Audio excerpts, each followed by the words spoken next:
بنی، وکیل بھی کیا، تاریخوں پہ بھی آتی رہی، لیکن آج آپ کو اس فیصلے کے بعد جو آخری ریویو میں آپ کی کچھ خواہش تھی کہ سیٹس مل جائیں جو آپ کا حق بنتا تھا، اس حوالے سے بتائیے گا۔ دیکھیے سیٹیں ہماری تھیں، ہم سے چھینی گئی۔ یس، یہ سیٹیں پی ٹی آئی کو دی جا چکی تھیں۔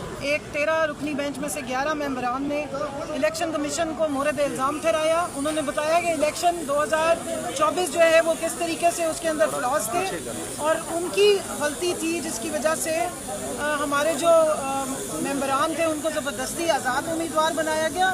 ہمارے وکلا نے بھی دلائل دیے، میں نے بھی جا کے بتایا اور ہم نے وہ ریکارڈ بھی پیش کیا ہے کہ ہم نے 22 دسمبر کو اپنی لسٹیں بھی جمع کرائی تھیں اور بطور P T I candidate papers بھی ہمارے جمع ہوئے تھے، جن کو 13 جنوری کے فیصلے کے آنے کے بعد جب بلہ چھینا گیا تو ہم سے پی ٹی آئی ہونے کا حق بھی چھینا گیا۔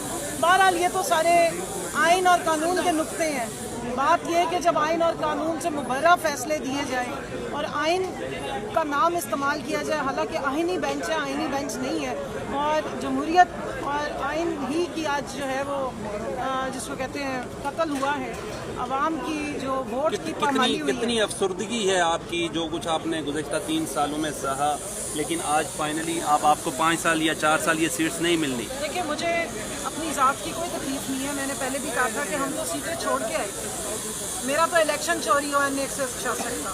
یہ 78 سیٹیں عمران خان کی امانت تھیں، یہ 78 سیٹیں پاکستان تحریک انصاف کی تھیں، یہ 78 سیٹیں پاکستان کی وہ عوام، ووٹر عوام جس نے عمران خان کو ووٹ دیا تھا، ان کے کینڈیڈیٹس کو ووٹ دیا تھا، یہ ان کی امانت ہے۔ آپ یہ ہم نے ان کی لڑائی لڑی۔ کمل شہزاد صاحبہ، ایک سوال ہے میرا، آپ یہ سمجھتی ہیں کہ کورٹ یا نظام آپ کے خلاف تھا یا آپ کی قیادت کی بھی غلطی ہے؟ جو لیڈرشپ تھی انہوں نے الیکشن نہیں صحیح کروائے، چمکنی میں جا کے کروائے، بیرسٹر گوہر کے مقابلے میں کوئی سنگل بندہ ہی کھڑا کر دیتے ڈمی سا؟ آپ کو پتا تھا نظام خلاف ہے، اسٹیبلشمنٹ خلاف ہے؟ دیکھیے جب اس طرح کے معاملات ہوتے ہیں نا تو پھر بعد میں تو بندہ یہی کہتے ہیں نا کہ اگر میں امیر ہوتا تو خریدتا ہے، سوال ہوتی اگر میں سوال ہوتا۔ یہ تو آئیڈیلسٹک باتیں ہیں نا۔ یہاں تو بیٹھ کے مطلب جس طرح کی ہم نے اسی ملک میں رہتے ہوئے انتہائی فاشزم میں جس طرح الیکشن لڑا ہے وہ ہمیں پتہ ہے، وہ ساری داستان ہمارے دلوں پہ لکھی ہوئی ہے۔ تو جس دن بھی دیکھیں کتنا عرصے تک انصاف نہیں ہوگا۔ اللہ کا حکم ہے، ہر مشکل کے بعد آسانی اور ہر اندھیری رات کے بعد روشنی ہے۔ ہمارا کام تھا کہ ہم نے حق کے لیے، ریزسٹنس کے لیے عوام کی آواز بننا تھا، ہم بنے۔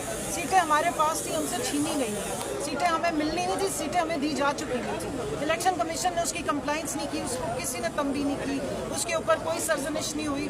تو جب آپ لکھے لکھائے اور آج آپ کی انڈرسٹینڈنگ والے آپ لیڈرشپ نہیں آئی، کمل شہزاد اور شاہد خٹک کی نظر آ رہے ہیں ہمیں آج۔ دیکھیے جی آتے رہے وقتاً 78 لوگ بھی نہیں آئے نا جنہوں نے